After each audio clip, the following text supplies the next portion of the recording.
ठीक है। तो हमारा जो नेक्स्ट है वो ये इंटीग्रेशन है। इंटीग्रेशन में हमने दो चीज़ें देख ली थी।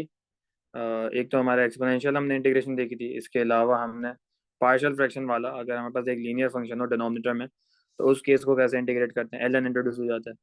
तो वो चीज़ हमने देख ली थी। अब जो कंटिन्यूशन में एक मेजर टॉपिक है trigonometry, integration of a trigonometric function. अब इसके अंदर थोड़ी सी नहीं, मतलब थोड़ी सी है, मतलब ज़्यादा कॉम्प्लेक्सिटी है नहीं। सबसे पहले तो सबसे बेसिक जो इसके अंदर, जैसा हमने देखा था, कॉस का डेरिवेटिव माइनस साइन था, साइन का डेरिवेटिव कॉस था, टेन का डेरिवेटिव सेक स्क्वायर था। यहाँ पर भी वैसा ही है। यहाँ पर जो सबसे बेसिक जो हमारे पास है, अगर इंटीग्रेट करना है मुझे साइन एक्स को, तो ये हो जाएगा माइनस कॉस एक्स। अब ये वाले थोड़े से शुरू वाले तो याद करने पड़ेंगे आपको। अगर कॉस का इंटीग्रल करना है, कॉस एक्स का इंटीग्रल, तो ये हो जाएगा हमारे पास साइन एक्स प्लस सी। और हमारा अगर सेक स्क्वायर का इंटीग्रल करेंगे तो हमारे पास आ जाएगा टेन, क्योंकि जब हमने टेन को डेरिवेट किया था तब हमारे पास सेक स्क्वायर आया था। अब हम सेक स्क्वायर को इंटीग्रेट कर रहे हैं तो वापस क्या आ जाएगा, लॉजिक भी ये कहती है कि टेन आ जाएगा। सही है। अगर मैं टेन को इंटीग्रेट करना चाहता हूँ तो उस केस के लिए मैं थोड़ा सा अभी वेट करूंगा। एक और फॉर्मूला मैं समझाऊंगा, उससे रिलेट करके हुए हम आगे बढ़ते हैं। इसको बताऊंगा किस तरीके से, थोड़ा सा वेट इसके लिए। तो सबसे बेसिक सर आपके पास ये मतलब सबसे, डिफरेंशिएशन का ऑपोजिट है ना बिल्कुल। हाँ बिल्कुल, डिफरेंशिएशन का ऑपोजिट है। लेकिन यहाँ पे मसला ये है ना, देखो कॉस का डेरिवेटिव माइनस साइन था और साइन का इंटीग्रल माइनस कॉस है। तो ये चीज़ है ना, मुझे अपने टाइम पे बड़ा कंफ्यूज करती थी कि जब मैं वहां पर इंटीग्रेट किसके साथ कब नाइन ऐसे, तो मैं उल्टा कर देता था। अब तो मुझे खैर प्रैक्टिस पढ़ करके पढ़ा पढ़ा के जो है ना याद हो गया कि कॉस का डेरिवेटिव माइनस साइन है। लेकिन उस वक्त जो है, मैंने याद करने के लिए ये एक निमोनिक होता है, निमोनिक याद करने के लिए वो मैंने बनाया था कि CDMS SIMC। अब इसका मतलब ये है कि कॉस, ये रहा कॉस का डेरिवेटिव, डी डेरिवेटिव हो गया, माइनस साइन। इसी तरीके से ये CDMS का फुल फॉर्म हो गया कॉस का डेरिवेटिव माइनस साइन, और साइन का इंटीग्रल माइनस कॉस। इस तरीके से मैंने अपने टाइम पे याद किया था, तो याद हुआ था मुझे अपने टाइम। अब आपकी मर्जी, अगर ऐसे याद हो जाता है तो ऐसे याद कर लो, नहीं तो ये CDMS SIMC कर लो। CDMS sorry SIMC। तो याद हो जाता है। एक दो चीज़ें कभी कभार ये काम आता है, निमोनिक्स अपने ध्यान में रखो। कभी कभार होते चीज़ें याद नहीं हो पा रही ना, तो उसको जो है इस तरीके से निमोनिक्स बना लिया करो।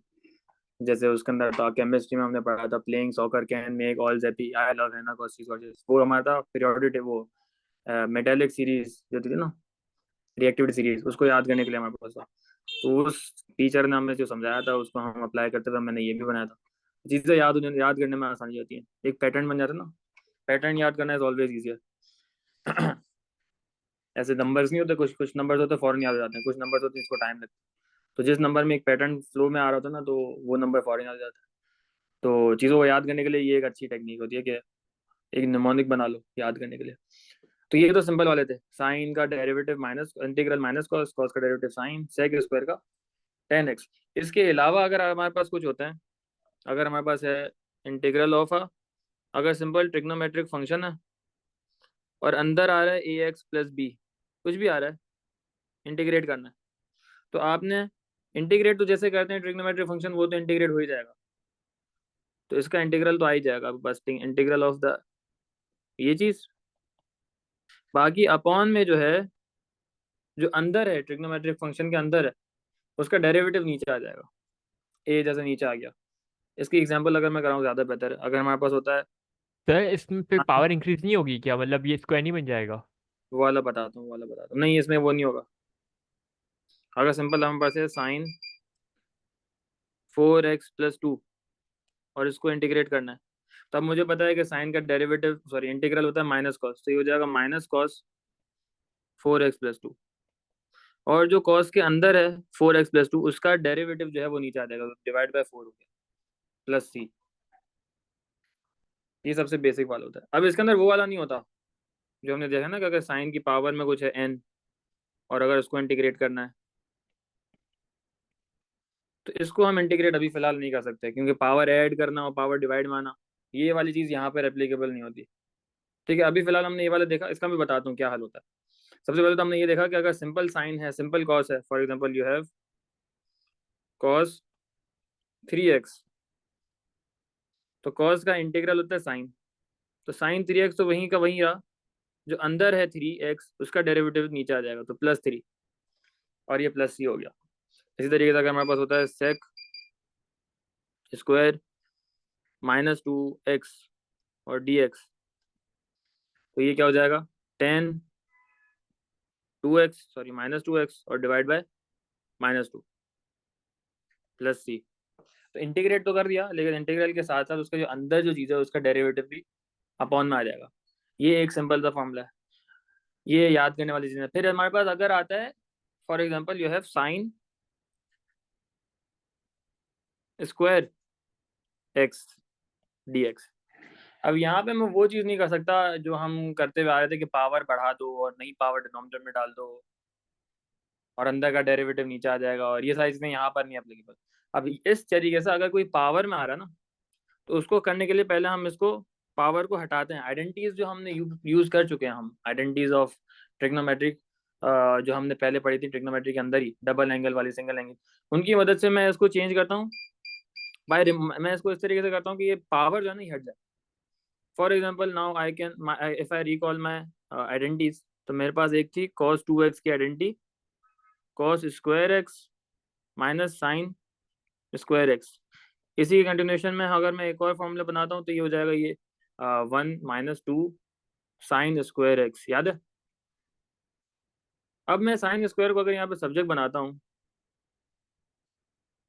तो क्या बन जाएगा, cos 2x -1, और ये अगर मैं और सब्जेक्ट बनाता हूँ साइन स्क्वायर को प्रॉपरली, तो हो जाएगा 1 - cos 2x/2। सर ये ये चीज A2 वाली आइडेंटिटी है ना? हाँ, ये A2 वाली आइडेंटिटी है, डबल एंगल वाली जी। ट्रिग्नोमेट्री की। तो मैंने देखो डबल, ये जो पावर स्क्वायर थी साइन स्क्वायर, उसको मैंने हटा दिया। अब ये किस में आ गया, सिंगल पावर में, कॉस की, है ना। तो अब मैं इसको मैं रिप्लेस कर सकता हूँ साइन स्क्वायर को किसमें, 1/2 माइनस cos 2x/2 और dx। समझ आया ये कैसे किया। जी सर, समझ आ गया। आइडेंटिटी की मदद से आप उस पावर को हटा दो। अगर ये साइन क्यूब भी होता ना, तो आप कुछ ना कुछ आइडेंटिटी करके वो आपको सवाल में पहले पार्ट में वो आइडेंटिटीज यूज करवाएगा, इस तरीके से कि आप जो है नेक्स्ट पार्ट में इंटीग्रल करते हुए ये पावर को हटा दो, क्योंकि पावर के साथ जो है ना ट्रिग्नोमेट्री को integrate is not the right way, sir अब गलत होगा। जिसको आगे इंटीग्रेट फर्दर करेंगे तो इसमें जब हाँ dx हट जाएगा तो फिर +c जो होगा वो हमारे 1/2 से ऐड हो जाएगा। नहीं नहीं, आगे बस +c लिख देना, कोई फर्क नहीं पड़ता। तो मतलब अगर +c इंटीग्रेट कांस्टेंट कर, होगा ना, तो हाँ कांस्टेंट कांस्टेंट, से हाफ से ऐड होगा। हाफ से बस हाफ +c लिख देना, जैसे भी करते हैं ना। जैसे यहाँ पे हाफ कांस्टेंट है, उसको इंटीग्रेट करेंगे तो हाफ x हो गया। फिर मैंने देखा था कि cos का डेरिवेटिव क्या था, और cos का इंटीग्रल था साइन, सिंपल साइन, तो माइनस साइन 2x, अंदर का जो डेरिवेटिव है वो नीचे आ जाएगा, तो 2 × 2, ये इंटीग्रल आ गया, और प्लस 4। सी आ गया, +c सिंपल, नीचे अपॉन में 4 हो गया। तो 1/2x minus sign 2x/4 +c। अब आगे लिमिट्स लगवाने या लिमिट्स लगा दे, जो भी करना है वो आगे का काम है। सही है। अगर तो समझने वाली बात यह है कि अगर पावर, ट्रिग्नोमेट्रिक फंक्शन अगर किसी पावर पे रेज हुआ है, तो हम आइडेंटिटीज की मदद से उस पावर को हटाते हैं ताकि पावर अगेन 1 हो जाए, और फिर मैं इंटीग्रल जो फॉर्मूले जो हमने यहाँ पे ये दोनों सीखे उसकी मदद से मैं इंटीग्रेट कर दूंगा, और बाकी लिमिट शिमिट जो भी लगवानी है वो लगवा लेगा। सर जैसे इसी साइन स्क्वायर है तो हम इसको साइन साइन टाइम्स साइन में अगर तोड़ के फिर इसको कॉस कॉस में कन्वर्ट करने की कोशिश करें। साइन मल्टीप्लाई बाय साइन करोगे तो फिर क्या करोगे, साइन का फिर इंटीग्रल नहीं होगा ना, वो साइन मल्टीप्लाई बाय साइन है ना। अगर सेपरेट होता साइन प्लस साइन तो आप इंटीग्रेट कर लेते, ये साइन मल्टीप्लाई बाय साइन है ना, अच्छा दोनों टर्म सेपरेट, ये एक ही टर्म है ना, sign square sign multiply by sine तो एक ही टर्म होगी ना। तो इस तरीके से नहीं हो सकता। इसी तरीके से अगर मेरे पास होता है ये, अगर मुझे इंटीग्रेट करना है कॉस स्क्वायर तो वही मैं आइडेंटिटीज के पास जाऊंगा और आइडेंटिटीज में से वो वाली देखूंगा जो कि कॉस स्क्वायर को वापस पीछे लेकर आ जाए। तो यही वाला है मेरे ख्याल से, कॉस 2x वाला ही है काम का। कॉस 2x का एक और आइडेंटिटी है 2 cos² x -1, और इसमें से अगर मैं कॉस स्क्वायर को सब्जेक्ट बनाता हूँ तो क्या हो जाएगा, cos 2x +1/2। So now I can replace this cos² x with cos 2x/2 +1/2 और dx।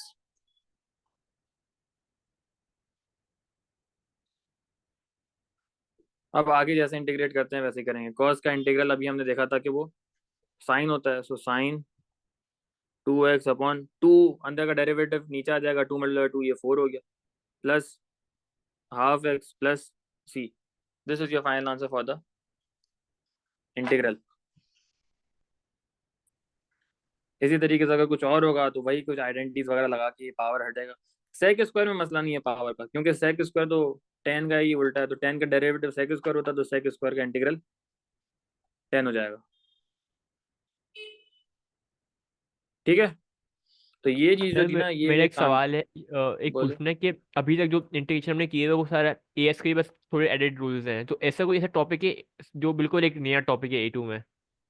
डिफरेंशियल इक्वेशन है, लेकिन वो भी इसी की एप्लीकेशन है, फॉर्मूले यही डलेंगे। है एक और topic, integration by parts, this that is a bit different, नई चीज है वो, लेकिन वो भी एडिशन ही है, फॉर्मूलों के अंदर एडिशन है। काम एंड में वही करेंगे, एरिया अंडर द ग्राफ निकालना या ओरिजिनल फंक्शन निकालना या ऐसी चीजें कुछ जो हम एएस में करते थे ना, याद है? वही काम करना एंड में वही काम होगा, बस ये है कि फॉर्मूले थोड़े से बढ़ गए, अलग अलग तरीके, न्यू टेक्निक सब आप सीख रहे हो। सैफ आवाज आ रही है? Yeah, I can hear you. ठीक है, आपने ये चीज मिस कर दी थी, बस एक दफा रिव्यू कर लेते हैं कि ऊपर ऊपर से, कि साइन का इंटीग्रल हमने देखा माइनस कॉस है, कॉस का इंटीग्रल सिंपल फॉर्मूले जो हमने ट्रिग्नोमेट्री के हिसाब से इंटीग्रेशन के, कॉस का इंटीग्रल साइन सेक स्क्वायर का टेन है, और टेन का इंटीग्रल अभी मैं आगे बताता हूँ क्या होता है, थोड़ा सा एक नया फॉर्मूला देखेंगे उसकी मदद से होता है। फिर हमारे पास होता ही है कि अगर साइन, सिंपल साइन का इंटीग्रल निकालना, अंदर 4x+2 है, तो साइन का इंटीग्रल तो मैंने अभी देख लिया कि कॉस होता है, माइनस कॉस होता है, माइनस कॉस अंदर वही रहा और अंदर का जो डेरिवेटिव वो नीचे आ जाए। सिमिलरली यहाँ पे cos 3x था, तो cos का इंटीग्रल होता है sin x, और 3x का जो डिफरेंशियल है वो नीचे आ गया। सही है, तो ये जो हम करते थे ये चीज नहीं थी।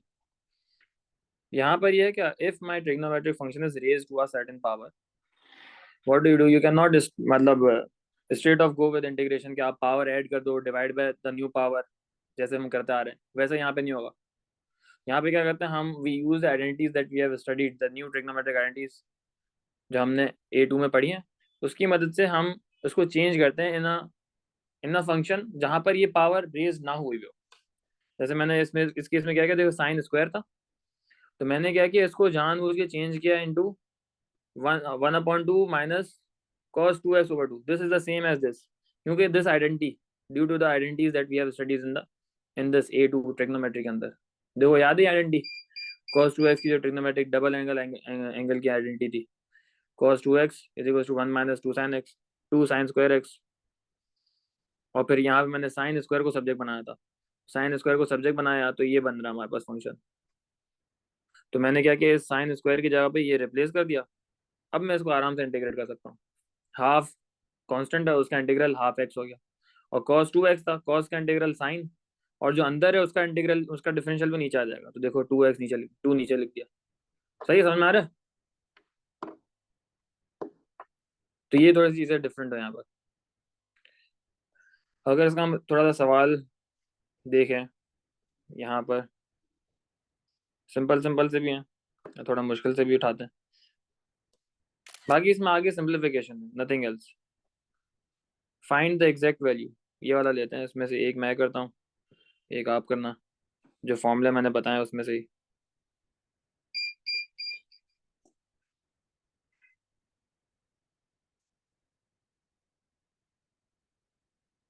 लेफ्ट वाला मैं करता हूँ, ठीक है? जो हमारे पास है cos 2x प्लस पाई/2, अभी मैं लिमिट्स को नहीं देख रहा, अभी मैं सिंपल, मुझे इंटीग्रेट करना है, cos 2x प्लस पाई/2 और dx। मैंने क्या देखा था, ये पावर 1 है, तो इसका मतलब है टेंशन की बात नहीं है। तो कॉस का इंटीग्रल मैंने देखा था साइन, सिंपल साइन है, तो ये हो जाएगा साइन 2x प्लस पाई/2, और अंदर का जो डेरिवेटिव है वो नीचे आ जाएगा। सो 2x प्लस पाई/2 का डेरिवेटिव 2 है, जो कि नीचे आ जाएगा। और इसके ऊपर मैं लिमिट्स क्या लगाऊंगा, जो कि दी हुई है, पाई से लेकर 0। फिर नेक्स्ट स्टेप में ये क्या हो जाएगा, 2 पाई प्लस पाई/2 अपॉन 2 माइनस साइन सर 0 ये क्वेश्चन आप प्लस, शुरू से कर सकते हैं, ये थोड़ा सा ऊपर से गुजरा। देखो कॉस 2x प्लस पाई/2 था, इंटीग्रेट करना था, फिर लिमिट्स डालनी थी। तो जो हमने फॉर्मूला ऊपर देखा, सिंपल कॉस है, कॉस का इंटीग्रल होता है सिंपल साइन। तो मैंने कॉस को साइन में चेंज कर दिया। अंदर वाली चीज कभी चेंज नहीं होगी, ठीक है ना, हमारे डिफरेंशिएशन में अंदर वाली चीज चेंज हो रही थी, ना हमारे इंटीग्रेशन में अंदर वाली चीज चेंज हो रही है, अंदर वही है।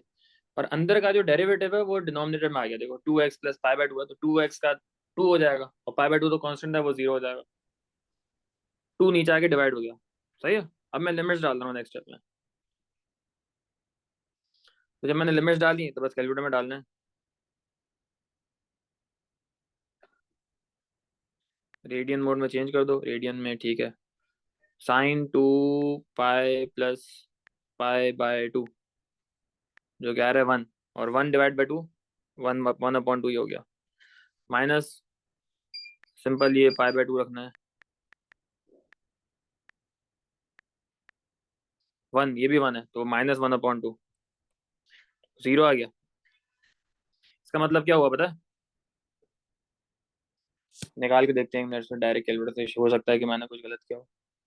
cos 2x प्लस पाई/2,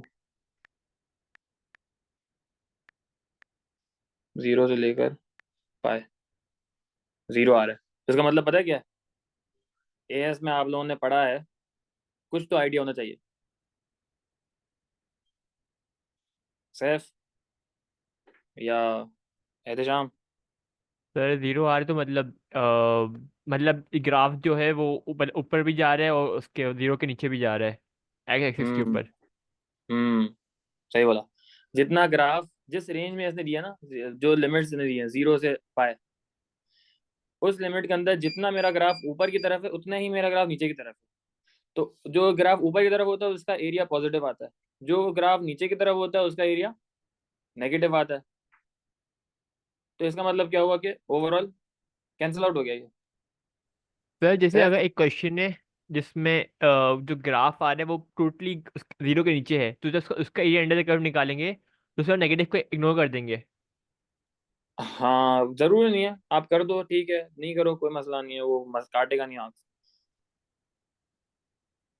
यहाँ पे अगर मैं बना के देखूँ ना, ये कॉस का ग्राफ, cos 2x प्लस पाई/2, लेकिन इसमें रेंज डालना बड़ा मुश्किल है, मैं इसको दिखाऊं कैसे। सर रेंज डल जाती है इसमें। इसमें रेंज पता नहीं कैसे डलती है। सर इसमें ऑप्शन आता तो है वैसे। देखो यहाँ पे 0 से, अब मैं कैसे बताऊँ उसको, 3 पाई/2, नहीं एक मिनट, कितना है, पाई, पाई पाई अपॉन पाई है। सिंपल फिर पाई। 3.14 कर दे। ये वाले दो पॉइंट है देखो, एक ये 0 पर जो पॉइंट है, और ये जो चौथा पॉइंट है ना, सर तो बाकी इन दोनों, पॉइंट्स रिमूव कर दें। बाकी पॉइंट्स में रिमूव कर देता हूँ चलो।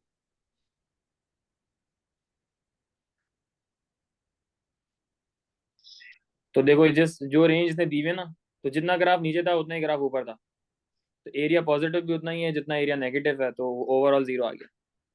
समझ आया ये सैफ। या हम्म। तो मकसद तो ये नहीं था, चलो अच्छी बात है, ये एक और चीज तुम लोगों की क्लियर हो गई, सवाल के अंदर ऐसा था। सो इट डजेंट मैटर कि 0, हो सकता है कि एरिया ओवरऑल 0 आए, क्योंकि depending on the region where it is located on the graph. दूसरा वाला ट्राई करो तुम लोग, sec² x और cos 4x। अब मुझे पता है कि sec² का इंटीग्रल होता है 10x, और cos अगर मेरे पास है, उसका इंटीग्रल करना है मुझे, तो ये होता है sin ax अपॉन a। और फिर लिमिट्स डालो, बताओ मुझे क्या आंसर आता है।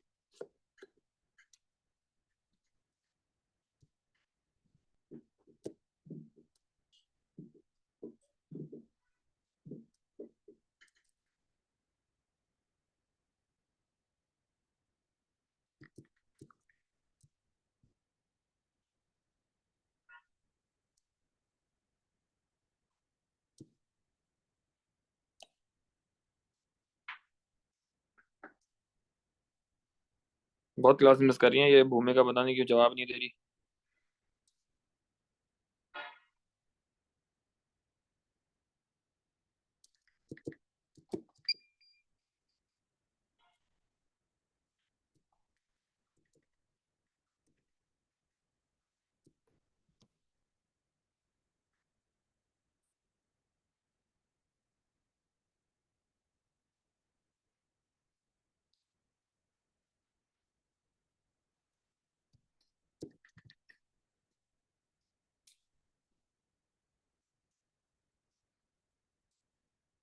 सर पाई अपॉन 4 की वैल्यू आ रही 0.02।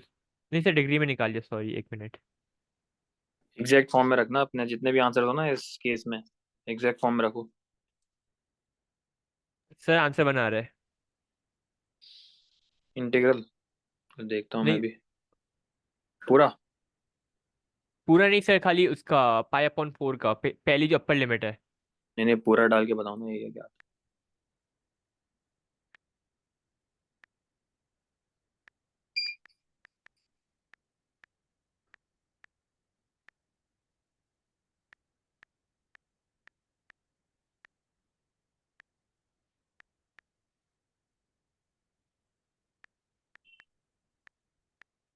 फाइनल से बना रहा है मेरे हिसाब से। हाँ बना रहे। तो ये देखो कि ये भी आप कंप्यूटर से डायरेक्ट कर सकते हो।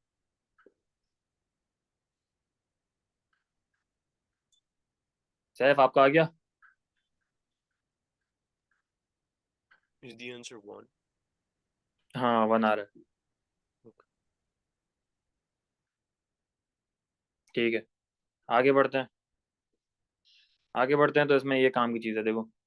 By first expanding using double angle formula, देखो ये अगर ये साइन क्यूब तक जा रहा था, देखो साइन स्क्वायर तो मुझे पता है किस तरीके से करते हैं। साइन स्क्वायर का स्क्वायर हटाने के लिए मैंने डबल एंगल वाला कौन सा फॉर्मूला लगाना है वो तो पता है। लेकिन if there is something other than this sine square, sine cube है, साइन फोर है, तो वो पहले पार्ट में आपसे वो खुद ही प्रूव करवाएगा and then you would use that proven answer to solve it further. जैसे कि पहले पार्ट ने इसने बोला है कि शो करो, चलो शो तो हम कर देंगे, ट्रिग्नोमेट्री अल्लाह का शुक्र है कि सबने पढ़ लिया है, सबको आती है ट्रिग्नोमेट्री, शो कर दिया। Now they are asking you to integrate sine cube. तो मैं क्या करूंगा, इस आइडेंटिटी की मदद से साइन क्यूब को सब्जेक्ट बनाऊं and I replace that sine cube with the other part of the other side of the equation. तो ये क्या हो जाएगा, sine 3x minus 3 sin x is equal to 4 sin³ x। 4 को भी डिवाइड में डाल दो, तो 1/4 sin 3x minus 3 sin x is equal to sin³ x। अब मैं दोनों साइड पे इंटीग्रल लगा देता हूँ, तो एक ही बात हो गई ना। I integrate the right side और I integrate the left side, they both should give me the same answer. तो मैं क्या, मेरे काम का लेफ्ट साइड है, क्योंकि लेफ्ट साइड को मैं आराम से इंटीग्रेट कर सकता हूँ। सो 1/4 को मैंने बाहर निकाला, लिमिट्स दी हुई है पाई/3 से 0 और sin 3x minus 3 sin x। If integrated 1/4 को बाहर ही रखते हैं, लिमिट्स हमारे पाई/3 से लेकर 0 है। साइन का इंटीग्रल हमने देखा था माइनस कॉस होता है, सो -cos 3x/3 -3 और -cos 3x सॉरी। बस अब आगे क्या करना है, लिमिट्स डालनी है। सो 1/4 माइनस cos 3 मल्टीप्लाई पाई/3, तो cos पाई हो गया ना, cos पाई/3 और प्लस 3 cos पाई/3, ये डाली मैंने अपर लिमिट। फिर माइनस लोअर लिमिट डालते हैं जो कि 0 है, सो cos 0/3 minus 3 plus 3 cos 0। cos पाई होता है आपके पास -1। कैलकुलेटर का इस्तेमाल करो भाई, अब सबसे ज्यादा कैलकुलेटर का इस्तेमाल करो और एंड में फाइनल कैलकुलेटर से आंसर निकाल के कंफर्म योर आंसर्स। cos पाई है -1, so this becomes 1/4 minus 1 over sorry +1 हो जाएगा, +1/3 और cos पाई/3 होता है हमारे पास 0.5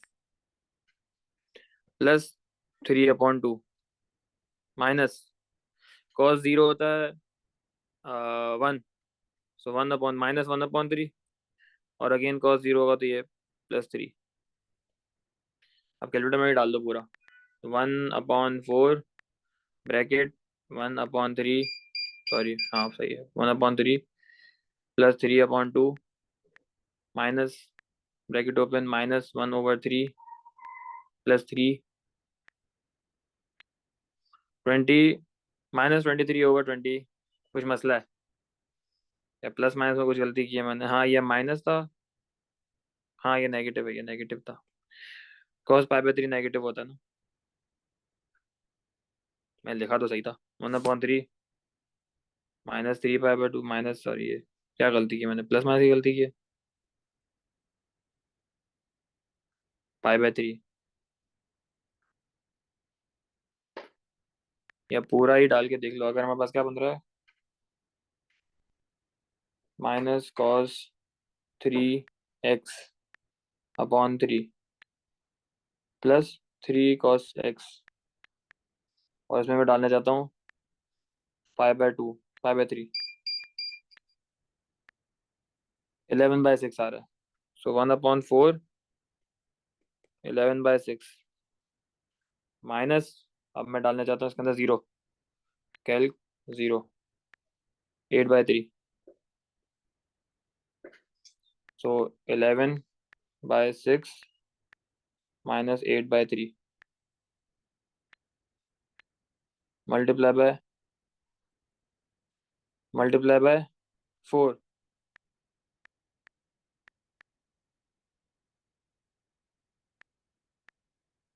अरे सॉरी यार ये गलत कर रहा है, ये आंसर आया मल्टीप्लाई बाय 4।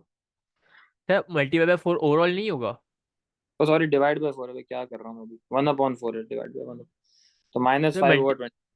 सर मल्टीप्लाई 1/4 होगा ना? हाँ मल्टीप्लाई 1/4 होगा, कर दिया -5/24। नेगेटिव क्यों आ रहा है कंफर्म कर लेते हैं, अगर हमारे पास इंटीग्रल साइन क्यूब, हो सकता है मैं गलत कर रहा हूँ कुछ, प्लस माइनस की गलती, क्या हो गया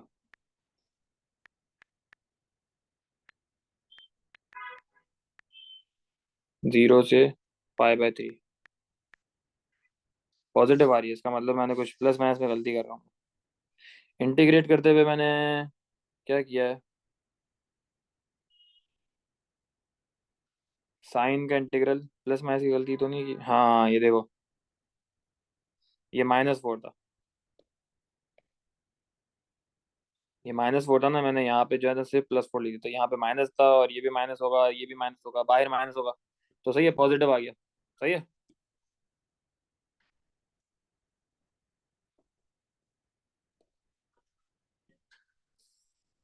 समझ आ गया ना, क्लियर है? जी सर। Yep. ना मुश्किल नहीं है, जाहिर सी बात है शुरू शुरू में थोड़ा लगेगा, लेकिन एक दफा फ्लो में आ जाओगे तो। जैसे ये देखो क्वेश्चन नंबर 8, ये है cos x plus 3 sin whole square, ये तो बिल्कुल नई चीज है। अब इसको डायरेक्टली हम इंटीग्रेट नहीं कर सकते, तो उसने पहले पार्ट में आपसे आइडेंटिटी प्रूव करवाई, and then you will replace your function with the proven identity और फिर आगे इंटीग्रेट कर दोगे। 10 का मैंने अभी नहीं बताया, सही है, ये तो तुम लोग प्रैक्टिस करोगे समझ में आ जाएगी। आगे बढ़ने की बात अगर करते हैं अगर, तो इसी से रिलेटेड एक दो चीज़ें और हैं, होता है डायरेक्ट रिकग्निशन। दो फॉर्मूले छोटे से और हैं जो बड़े काम के, इंटरेस्टिंग है और समझ में आएगा। ये एक्स्ट्राज, ये जो है किसी भी उसके अंदर आ सकते हैं, सही है, किसी भी टॉपिक के साथ रिलेट होते हुए ये आ सकता है। If you have your function which is raised to a certain power x, ठीक है, और इसी के साथ आपको उसका डेरिवेटिव भी साथ मौजूद है,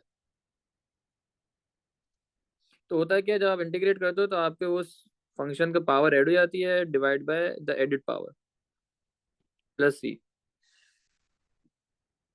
है क्या, function which is raise to a certain power and you have the same exact derivative alongside with it.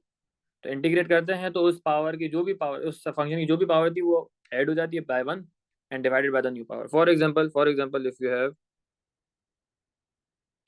वही तो बेसिक फॉर्मूला है ना कि कोई भी हमारा फंक्शन है उसका पावर ऐड करते हैं अपॉन जो न्यू पावर से डिवाइड करते हैं और मल्टीप्लाई बाय जो न्यू उसकी जो डेरिवेटिव होती है वो करते हैं। बिल्कुल ये उल्टा ही हो रहा है जो हमने पढ़ा है ना जी। डिफरेंशिएशन में। थोड़ा तुम लोग प्रैक्टिस करोगे ना, you would be able to. कर दिया वैसे तो उसने, तो हमने किस तरीके से जो है ना डिफरेंशिएशन से ये इंटीग्रेशन के फॉर्मूले बन रहे होते हैं, उल्टा काम कर रहे हैं ना। If you have a function like this and they are asking you to integrate it, अब ये आपकी डायरेक्ट रिकग्निशन है, या आपने थोड़ा सा प्रैक्टिस की है तो आप लोगों को देख के समझ में आ जाएगा कि भाई ये तो इतना आसानी से नहीं हो सकता, तो इसमें कोई ना कोई ये एक्स्ट्रा वाला फॉर्मूला रहेगा। So now you can see that 4x³ + 1 power 5, ये जो अंदर जो पार्ट है 4x³ + 1, इसका जो डेरिवेटिव अगर मैं निकालता हूँ तो वो देखो साइड में मौजूद है 12x², है ना, साइड में मौजूद है। तो आप क्या करोगे, आपको पता है कि ये साइड में मौजूद है, तो इसका मतलब है कि सिंपल पावर ऐड हो जाएगी 4x³ + 1 पावर 6/6 प्लस सी। ठीक है, इसी तरीके से अगर एक और मैं करवाता हूँ और मजे का इसके अंदर थोड़ी सी और, हम इसके अंदर ऐसी बातें कार्रवाई तो कर सकते हैं। इफ यू तो हैव, इसमें हम लोग ने जो 12x² है उसको हमने नए पावर से डिवाइड क्यों नहीं किया अपॉन 6 है। तो किया तो है इसे नए पावर, जो क्वेश्चन में लिखा हुआ है 12x²।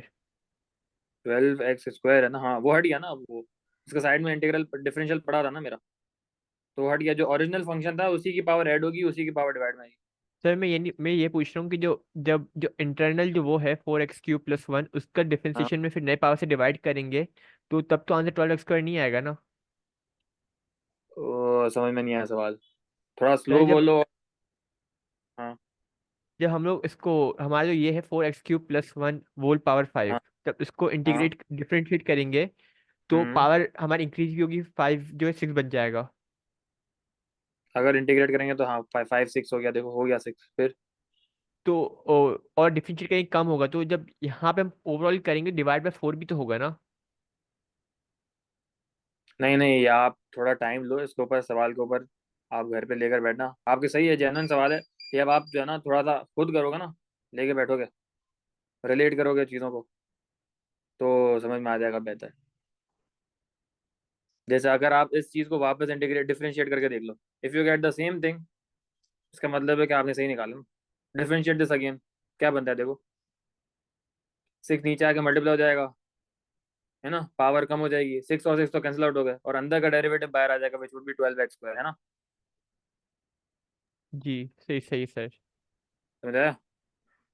जी अब कुछ चीज़ें फिर मैं तो बता सकता हूँ, हर चीज़ बता दूंगा, लेकिन क्लियर मैं करना चाहता हूँ कि आप लोग प्रैक्टिस करो इस चीज़ें के। ड्राइव डाउट होता है ना, खुद जब क्लियर होता है ना तो वो अलग ही बात होती है, दिमाग में बैठ जाता है।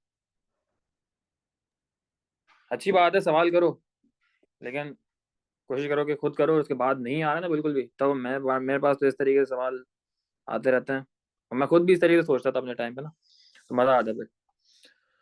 एक और मैं देता हूँ, देखो अगर हमारे पास होता है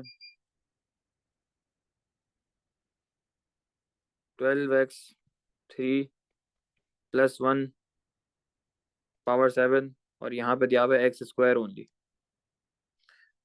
अब देखो यहाँ पे मसला क्या है, अंदर का डेरिवेटिव क्या है, ब्रैकेट के अंदर का डेरिवेटिव 36x² है ना, लेकिन you have got just the x² of the derivative part, जो कि असल में 36x² होना चाहिए था। अब ये 36 क्या है, इट इज लैकिंग, वो नहीं है यहाँ पर, तो मैं उसको यहाँ पे डाल सकता हूँ, if I can balance out that effect of the 36, जैसे कि मुझे चाहिए था क्या कि यहाँ पर 36x² होना चाहिए था, तो मैंने यहाँ पे उसको 36 दे दिया, मल्टीप्लाई पर 36 कर दिया, और मैं बाहर क्या कर दूँ, अपॉन में भी 36 लिख दूँ, कर सकता हूँ ना मैं ये। हुआ जी क्या सर। असल, इफेक्ट कैंसिल आउट हो गया ना, जो मैं चाह रहा था वो वहां पर आ गया, और इस तरीके से मैंने डाला है कि ओवरऑल इक्वेशन को कोई फर्क नहीं पड़ा।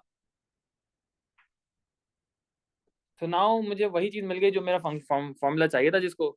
तो अब क्या हो जाएगा इसका फाइनल आंसर, 12x³ + 1 पावर हो जाएगी ऐड अपॉन 8, और बाहर जो 36 था वो भी मल्टीप्लाई होगा +c।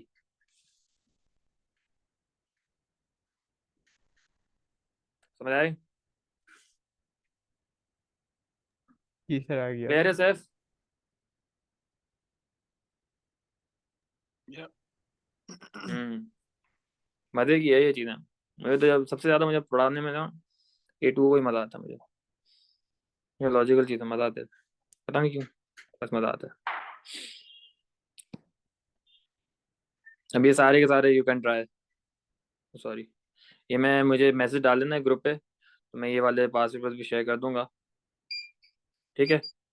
ये टॉपिक भी हो गया, इसके अंदर बस एक और डायरेक्ट ये जो एक्स्ट्राज के अंदर एक और फॉर्मूला है वो मैं पढ़ाऊंगा, 1 मोर फॉर्मूला। तो डायरेक्ट रिप्रेजेंटेशन भी हो गया, वो हमारा नेक्स्ट क्लास का है। और फिर हमारा इंटीग्रेशन बाय पार्ट्स है।